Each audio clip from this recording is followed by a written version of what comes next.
تۆمۈر ئېلى Şərqi Türkistan inqilabçılarının mühim rəhbərlərdən biri bolğan Tömür ئېلى 1886 yılı Turpanның 90'da dehqan Əhməd Hacim ailəsidə dünyaya kelgan. Tömür ئېلى tarixda Tömür Sıcan, Tömür Tanjan, Tömür G'azi, General Tömür, Tömür Siling degandek bir qancha xil nomlar bilan ataladi. U dastlab 90'da dehqonchilik bilan shug'ullangan. 1920 yılı ayoli bilan Kuchaga ko'chib berib, harvakashlik qilgan. U Kuchada harvakashlik qilib yurib, bir oz allangandan keyin at harvasini ko'paytidi. Ham harvakashlarga shangyu bo'ladi. Bu vaqtlarda Yang Zhingshin, ya'ni 1863'den 1928 ning cherik istibat hokimiyati Sharqi Turkiston xalqi ustidagi har turlik olvon seliqlarni ko'paytib, dahshatlik hukmronlik yurgizayotdi. Tömür ئېلى va uning odamlarining at harvalarimo ishg'olchi hukumatning olvon yasoqlaridan qutulolmaydi. Shu sababdan Tömür ئېلىda tajovuzchi Xitoy hokimiyatiga qarshi o'ch elish istiki tug'ildi. Sharqi Turkistonda milliy zulmning kundan kunga kuchayishi natijasida 1931 yili Qumulda Xo'janiyaz Hojim, ya'ni 1889 dan 1938 boshchiligida ikkinchi qatim xalq qo'zg'oloni portlaydi. Joylardagi zulmga qarshi turish pozitsiyasini kutib turgan xalq bu qo'zg'olonni qizg'in qo'llaydi. Natijada qo'zg'olon nihoyatda tezla Qumuldan butun Turpan tavasiga kengaydi. 1932 yili 12 oyning 29 kuni Maqsud Muhitti, ya'ni 1885 dan 1933, Mahmud Muhitti, ya'ni 1893 dan 1945, Bayaxun Azizi, Abduxoliq Uyg'ur, ya'ni 1901 dan 1933, Pasha Xo'ja, ya'ni Lükchunvangning o'g'li va Abdurahmon qatorliq 14 kishi birlashib Ostanada xalqni qo'zg'olon ko'taradi. Qo'zg'olon tezlikda kuchayib Turpan shahri, Pichan, Singim qatorliq joylarga kengayib, Jinshurin qismlarga qaqshatquch zarba beradi. Mushu paytda Tömür ئېلىning aksi To'xti Luyjang, Qurban Yinjanglar 90'da qurolliq qo'zg'ilib, 90'ni ozod qiladi. Hamda Ko'rliga yurish qilib 1933 yili 1-oyda Ko'rlini ozod qiladi. Qo'zg'olonchilarning g'alabasidan qattiq qo'rqib ketgan Jinshurin, ya'ni 1879 dan 1941 Ürümchini qo'g'dash uchun Qumulda turayotgan Shingsey, ya'ni 1897 dan 1970 ga qaytib kelish to'g'risida buyruq tushirdi. Shuning bilan Shingsey askarlari bilan Qumuldan yenib, kutmaganda Turpanga kelib qo'zg'olonchilarga tuyuqsiz hujum qiladi. Mahmud Muhitti, ya'ni Mahmud Sıcan, Shingsey va o'rislarning zamonaviy qurollar bilan qurollangan qismlarining hujumiga bardoshlik berolmay, Ko'rliga chekinadi. Maqsud Muhitti, Hamdulla Alam Axunum va Raqib Qozim qatorliq Turpan inqilobchilarining eng qimmatli rahbarlari urushda shahid bo'ladi. Shingsey Turpanda Uyg'ur millatining faxri, o't yurak shoir Abduxoliq Uyg'ur qatorliq 10 mingdan ortiq begunoh xalqni vahshiylarcha qirg'in qiladi. Bu chaqda Ko'rlini ozod qilib turgan To'xti Luyjang inisi Tömür ئېلىga 90'ga kelmay Sharqi Turkistonning janubiga yurish qilish to'g'riliq xat yozadi va o'zi 90'ga berib Shingsey qismlari bilan urush qilishni qaror qiladi. To'xti Luyjang yüzdek odami bilan 90'ga kelib G'olbo yezi degan yerdagi qora buloqda Shingseyning chish tirnig'igacha zamonaviy qurollar bilan qurollangan Rus, Xitoy va Mo'ng'ullardan tarkib topgan 4000 kishilik qo'shoni bilan qahramonlarcha urush qilib yengildi. u yoshiringan yerida xoinlarning satqinlik qilishi bilan 3 kundan keyin qo'lga tushib chanab o'ltirildi. Qurban Yinjang urushda shahid bo'ldi. Bu jarayonda Mashining askarlari Shinsayga qarshi bir paymo o'q atmay Arg'obuloq tarafga ketdi. Tۆmۈr ئېلى inqilob xabarini anglab odamlari bilan qo'zg'alon ko'tarib kuchadan chiqib Chidirga kelganda, aksi To'xti Lüyjangning yozgan xati bilan Mashimingning, ya'ni Tanjang deb yozgan unvon qog'ozini topshirib oldi. Shuning bilan Tۆmۈr ئېلى orqaga qaytdi. Chidir va Yingsardan bir muncha fidoilar kelib qo'shildi. Tۆmۈr ئېلىga dastlabda Imin Palvon, Hafiz Chaqqan, Musa, İsmail Qari, Hüseynam, Qadir Molla, Eli Aqsaqal, Namat Mirab, Zakir, yani Qozoq, Shokir, yani Qozoq qatorliq inqilobchilar kelib qo'shilgan edi. Bular 100 necha otliq kishi Yingsardan chiqib Bugurga qarab mangdi. Bularning quroli shiroqliq qora miltiq edi. Bular Bugurga yetib borgacha Tۆmۈr xalifa degan odam Bugur xalqi bilan shaharni elib, shahardagi Xitoylarni bulang-talang qilgan ekan. Bu asnoda Mashining avatgan Malüyjang degan saqolliq tungan yetib kelib, bizdan bexabar shaharni elib o'lji qipti deb Tۆmۈr xalifani gunohga tortib o'limga hukm qiladi. Tۆmۈr ئېلىga Bugurdan bir muncha odam qo'shiladi. Bular kuchaga qarab mangdi. Mashimingning avatgan odamimi 50 dak bor edi. Bular kuchaga yetib kelgandan keyin Tۆmۈr ئېلىlar Shamolbog qal'asiga, Tunganlar soy bo'yiga joylashidi.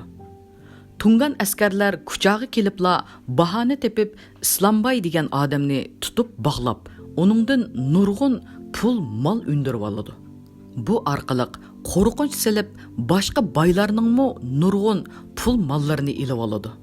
Qo'zg'alonchilar yetib kelgandan keyin kuchaning shahar darvozalari etiladi. Kuchada bir batalyon Xitoy askarlari bor bo'lib, ular shahar sepiliga chiqib mudofaada turadi. Kuchada Tۆmۈr ئېلىga Hambek Hoji, Ahmad Xon, Hamud Xon, Abla Xo'ja qatorliq kishilar va ko'plagan fidoilar kelib qo'shildi. Bular kengishib, kuchaga juma kuni hujum qilishni bekitib, atrofdagi yezi-yezilarga uqtirish chiqardi. Kuchada azaldan juma kuni bozor bo'ladi. Ammo bu juma kuni odamlar texmi ko'p to'plashgan edi. Xalq juma namozidan keyin, ya'ni Allohu akbar deyishib, tayoq to'qmoqlarini ko'tarishib, urushga qatnashadi. Qo'zg'alonchilar shaharning Shamolbog darvozasiga o't qo'yishni planlaydi. Bir satirash yigit fidoi bo'lib, bir ton kirsinni elib, dumulab, xandakka tushib, darvozaga qarab ilgarilab ketayotganida o'q tegib shahid bo'ladi. Ondan yana bir yigit fidoi bo'lib berib, darvozaga o't yoqadi. Tۆmۈr ئېلى boshchiligidagi otliqlar lovildab yonayotgan o'tga qaramay shaharga bosib kiradi. Buni ko'rgan shahardagi Xitoyning boshlig'i Beijingga boradiganlar o'q dori iskilatining o'g'isiga chiqsin deb varqiraydi. Shuning bilan Xitoyning cho'ng kichik boshliqlari yig'i-zari qilishib, barliq xotin bola chaqinlarini o'q dori iskilatining o'g'isiga chiqaradi. Va o'zlari chiqishib, hammasi Beijing tarafga qarab turishidi. Bu vaqtda Xitoy askarlarining boshlig'i Abdurahim Sijang, ya'ni 15 ismli bir askarga dorilarga qaratib o'q etishni buyuruydi. Shuning bilan dorixona dahshatlik portlab, butun Kucha shahri zil-ziliga kelib, shahar qora tuman ostida qoladi. Kucha xalqi tarixda shu kungacha mundaq zo'r portlashni ko'rmagan edi. Dorixona o'g'isidagi Xitoylarning jasadlari taraf-tarafga uchib, bir puti Shamolbog'ga, bir qo'li Qutluq o'rdiga tushib, teri-perang bo'lib ketadi. Shundaq qilib, Kucha shahri 1933-yili 1-oyning 27-kuni tamoman ozod qilinadi. Kucha Azad qilingandan keyin Tۆmür eli o'z odamlarini radga soladi. Ahmad xon, Hamud xonlarni lianjang qilib tayinlaydi. Yana bir muncha payjonlarni belgilaydi. Shu kunlarda Hodi olam degan kishi Toqsu, ya'ni Shinxonni elib Tۆmür eliga qo'shilib harakat qilish uchun o'z odamlari bilan kuchaga kelganda, kuchadagi Mapayzivang Mashimingning odamlari bilan birlashib, ya'ni Hodi olam bizdan xabarsiz shaharni buzibdi deb Hodi olamga o'lim jazosi berib, beshini kesib, bir xodiga sanjib, bozorda sazoyi qiladi. Amaliyotda Mapayzivangning tigidagi yer to'g'risida Hodi olamga koni adovati bo'lganligidan, shu fursatda Mapayzivang o'ch elish uchun Tungan askarlari boshlig'i bilan til biriktirib, Hodi olamga o'lim jazosi bergizadi. Bu ishqa qattiq achchig'i kelgan Tۆmür eli kuchaning hamma ishlarini Vang xo'jaga tashlab berib, askarlarini elib boy tarafga yurib ketadi. Boy nayisida urush bo'lmaydi.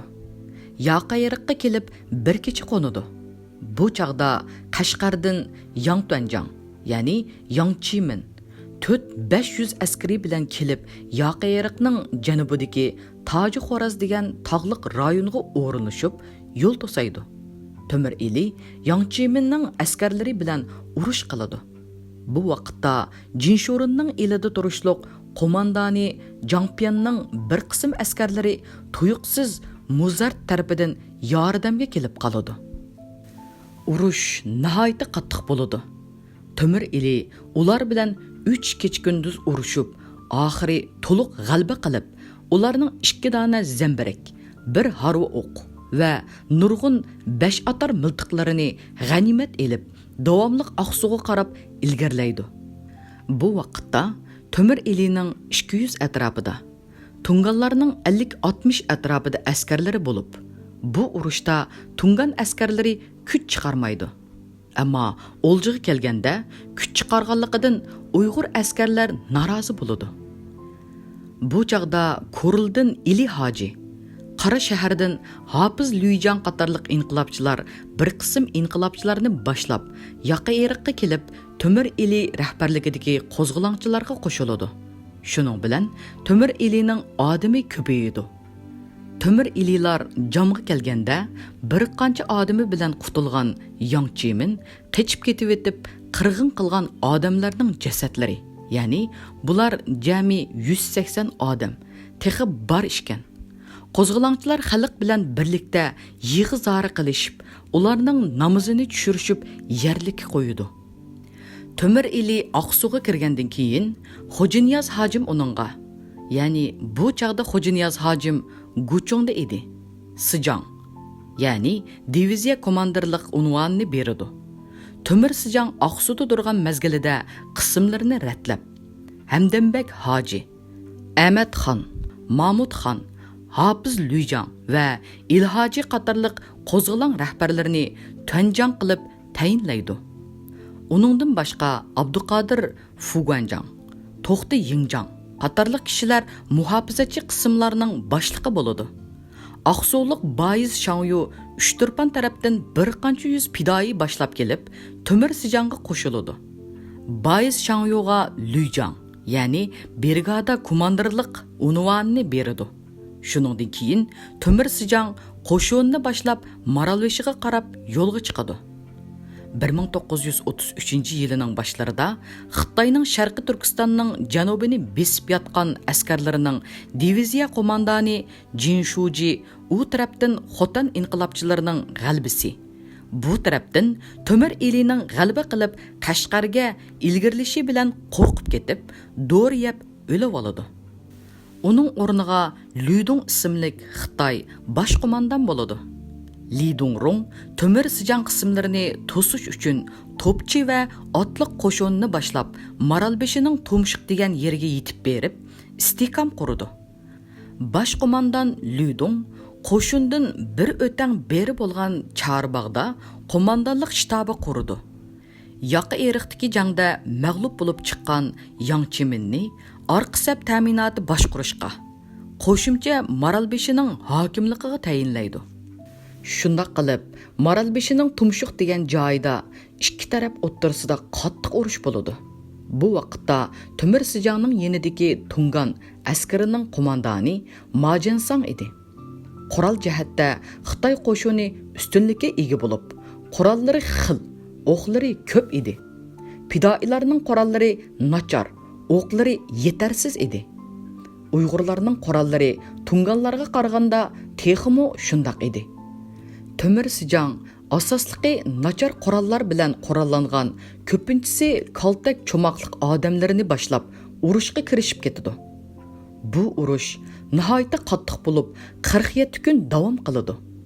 Xitoylarga Qashqardan uzluksiz yordam kelib turdi. Ammo Uyg'urlarga hech qanday yordam kelmaydi. Buning ustiga Tunganlar o'qlarini otmay yoki Uyg'urlarga bermay orqa safda turib oladi. Urush jarayonida Tۆmۈر Sijang nag'ri sunay chaldirib, askarlarni rag'batlantirib turdi. O'zimi nihoyat botirlik ko'rsatdi. Bu vaqtda Aqsu, Avat, Toqsu, Shoyardan, hatto Xotanning ba'zi joylaridan Ubul Qosimbek qatorliq kishilar Tۆmۈر Sijangga yordamga kelib urushga qatnashadi. Yana Chimənning qismidan 30 cha Uyg'ur askar qochib Tۆmۈر Sijangning qo'shiniga qo'shiladi. Bu vaqtda Qashqar valisi Mashuvu, ya'ni Madotay, Ulug'chan hokimi Chingtonglungning yetakchiligida 200 qirg'iz askarini Tۆmۈر Sijangga qarshi urush qilishga avatadi. Bu askarlar Ochalga kelganda tarjimon Osman ئېلى, ya'ni qirg'iz, Chingtonglungni etib tashlab, qirg'iz askarlarga boshchilik qilib Tۆmۈر Sijangga bay'at qiladi. Urush davomlashayotgan paytda qurolliq ئېلى Hoji degan yigit ko'krak kerib chiqib, yaramliq 7 nafar odamini elib, tog' orasidan aylanib o'tib, Xitoyning markaziy qarorgohiga kirib, bahramon uxlab yotgan bosh qo'mondon Ludongni karvatining ustida joylab etib, uning muhofizatchilarining yaxshi qurollarini o'lja elib, jimg'ina chiqib ketadi. Charbog'dagi bu dahshatli xabar oldingi safni larziga keltirib etadi. Xitoylarga go'yo yer jahon tavrigandek bo'lib ketadi. Hatto Qashqarmi tavrab ketadi. Bu vaqtda Ludongning o'rniga Sanmolardan Sichuxan qo'mondonlik qiladi. U tushkunlashib ketgan askarlarini rag'batlantirib, qilichini yalang'ochlab, ya'ni sa deb hujumga o'tadi. İki taraf askarlari garalishib ketadi. Tۆmۈر Sijang qattiq botirlik ko'rsatdi. Uning jasorati boshqalarning fidokorlik ko'rsatishiga turtki bo'ladi. Natijada Tۆmۈر Sijang umumiyuzlik g'alaba qiladi. Li Dongrong bu mag'lubiyatga chidamay tapanchasi bilan o'zini etib oladi. Bu g'alabadan keyin Tۆmۈر Sijang askarlarini boshlab Qashqarga qarab yo'lga chiqadi. 1933-yili 3-oyda Osman ئېلى boshchiligidagi qirg'iz ham Uyg'ur askarlar Qashqarni ozod qilib, Osman ئېلى o'zini Sijang deb jakarlagan edi. Tۆmۈر Sijang qo'shinlari bir qancha qatimliq urushdan keyin 1933-yili 5-oyning 2-kuni Qashqar shahriga kirdi. Shaharning kattalari shahar sirtiga chiqib, ularni hurmat tantanalar bilan kutib oladi. Tۆmۈر Sijang Mahmudxon Boyvachchining beg'iga qarorgoh qurdi. Shuningdan keyin Qashqar shahrini idora qilish huquqi butunlay Tۆmۈر Sijangning qo'liga markazlashib, farmon buyruqlar Tۆmۈر G'ozi nomidan chiqariladi. Bu vaqtda Madotay Qashqarning huquqini Tۆmۈر G'oziga o'tkazib berdi. Bir haftadan keyin Tۆmۈر G'ozi bilan hamkorlashib jang qilgan Tungan askarlarining qo'mondoni Mazixuymu Qashqarga kirdi. U o'z qismlari bilan Qashqar yangi shaharga, Osman ئېلى o'z qismlari bilan Yumaloq shahriga o'rinlashdi. Tۆmۈر ئېلى valiy mahkamasiga o'rinlashdi. Qashqar shahridagi Xitoy amaldorlarining hammasi valiy mahkamasiga o'rinlashdi.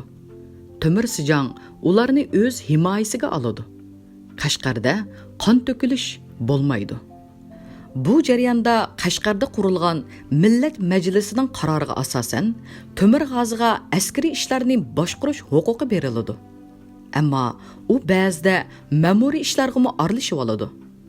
Harbiy ishlarda astoydil bo'lmay, muhim ishlarda beparvolik qiladi.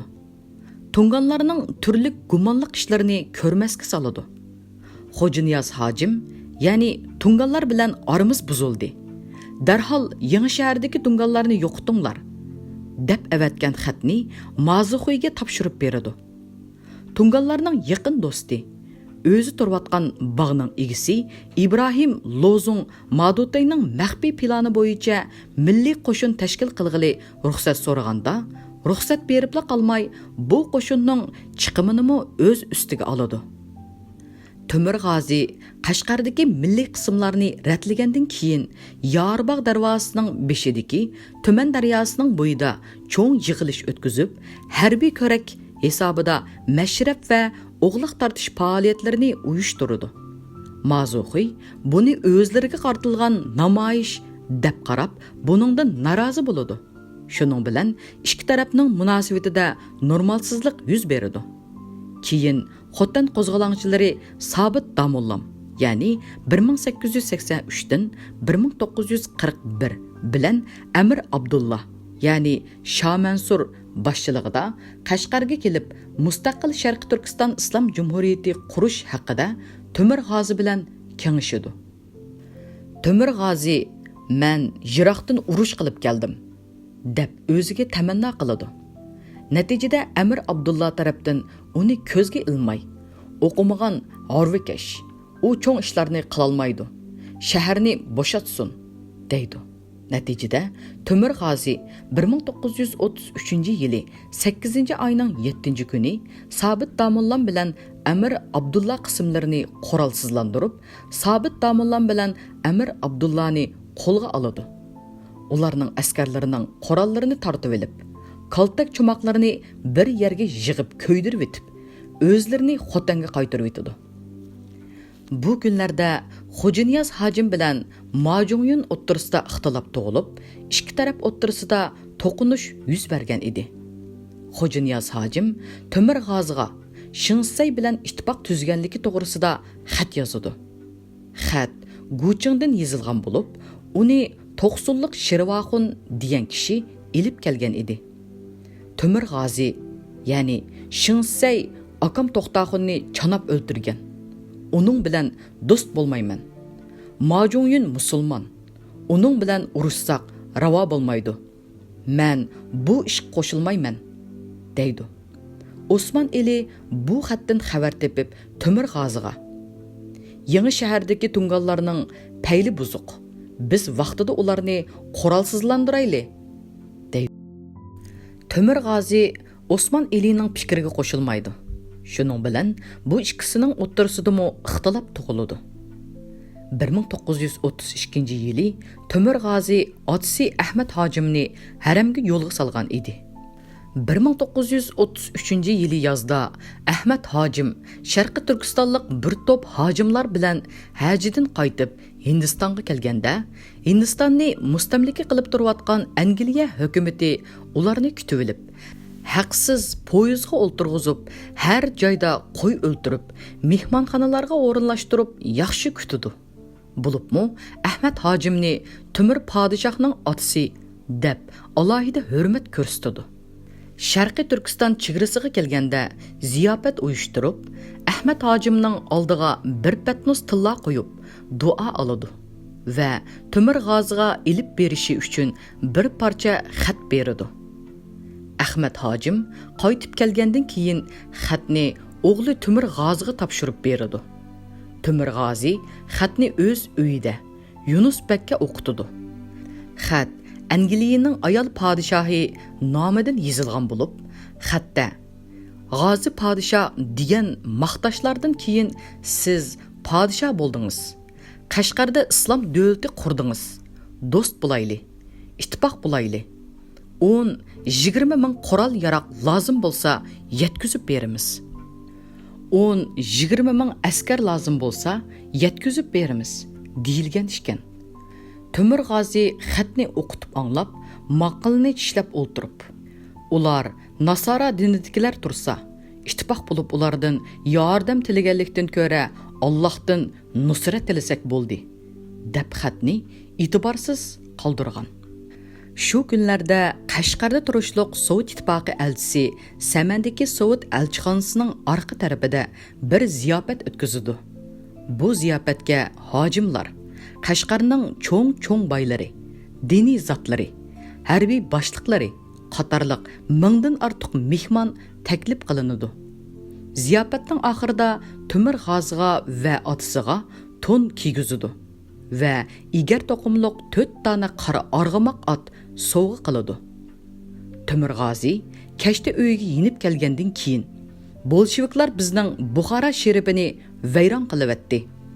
Biz yana ular bilan birlashimizmi? deb Sovetning taklifini rad qilib o'tdi.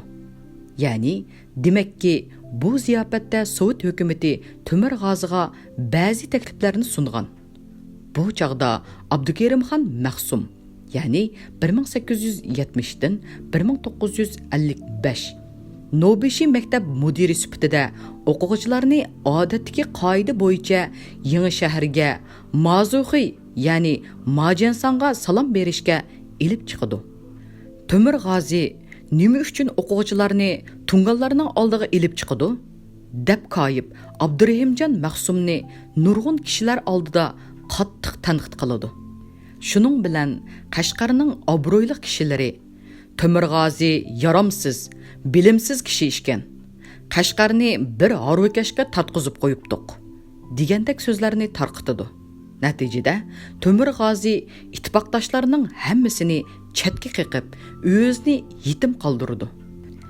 Tۆmür g'ozi Angliya, Sovet ittifoqi hukumatlari, Mazuxiy tungan qismlari, Qirg'iz Osmon eli qismlari va Abdukerimxon Mahsum boshchiligidagi nopozli kishilar qatorliq Qashqardagi hamma tarafning qarishligiga uchraydi. U faqat qora kuchga tayinibla ish ko'rmoqchi bo'ladi. Ammo tinib qoladi.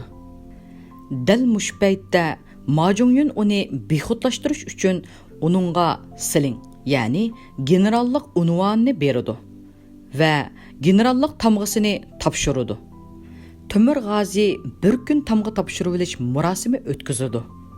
Bu jarayonda otliq askarlar tamg'ani ko'tarib shahar aylanadi. Shu kundagi ziyofatda general Tۆmürdan yengilgan ko'ni askarlardan Yang Chiminmo bilib bo'ladi. Shuningdan boshlab general Tۆmür bu katta mansabda bahramon o'ltiradi. Tungan qismlari bo'lsa o'z ishiga puxta bo'ladi. Osman eli yanala tunganlarni qurolsizlantirish tarafida ching turadi. General Tۆmür buningga qo'shilmaydi. Osman eli buningdan ranjib, general Tۆmürning bir qancha askarining ot qurollarini bulab, taqqa qochib ketadi. U qochib ketgandan keyin general Tۆmür Mahmudxon Lüjang va Mazuxiyga Osman elini qurolsizlantirish to'g'risida buyruq beradi.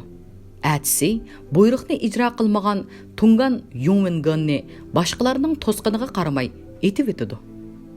1933 yili 9 ayning 27 kuni general Tۆmür Osmanni qo'g'lab chiqqan qismlarning orqasidan mashina bilan langarga chiqadi. Bu vaqtda uni uzundan buyon kech-kunduz diqqat bilan kuzatib turgan tunganlar to'g'roq mazar degan yerda etib shahid qiladi. Muhofazachilardan Zohir Qozoq, Imin Margan, Ibrohim Qori, Shopir Savataxun qatorliq 5 kishimi shahid bo'ladi. Tunganlar general Tۆmürning beshini kesib, Qashqar yangi shaharga ilib ketadi. Atsi Qashqar Hilal Ahmar, ya'ni Qizil oy, g'ayri muslimlar Qizil Kirs jamiyati deb ataydi. Ning boshlig'i Musa Turkistoni Qashqarga bisib kirgan Tungan askar boshlig'i tarafidan chaqirtilgan vaqtda uning topshiriqini anglab bo'lgandan keyin, ya'ni Tۆmür silingning kallasi tini bilan birga ko'milamdi yoki ayrim ko'milamdi deb so'raydi. Tungan boshliq, ya'ni kallasi tini bilan birga ko'milsin deb buyruq tushirdi.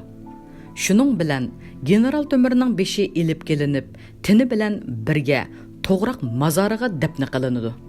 Şunun bilan birga shahid bo'lgan muhofizachilarmo birlikda dafn qilinadi.